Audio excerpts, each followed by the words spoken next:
মুসলিম হয়ে মানে যারে বেলে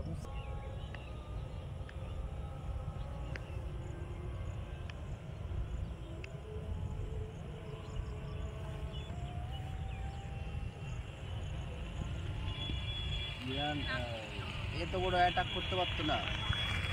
ইরানের লোকেরাই সব মিলে আছে না, টাকা দিয়ে কিনে নিয়ে যেত। ওদের কাছে তো টাকার কমি নেই, ওরা তো সব আমেরিকাকে চালায়। এগুলো তো ছোটো মোটো ব্যাপার।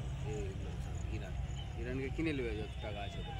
এখন তো ওইটাই কোশ্চেন উঠছে, আমেরিকা দিয়ে চালাই এই তোরা ভারতের মিডিয়া আমরা কখন থেকে জানি আমেরিকা ইউদি চালাইছে।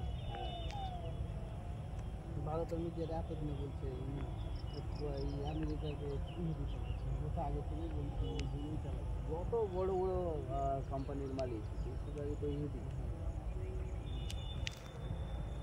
ওরা তো সাপোর্ট করবেই।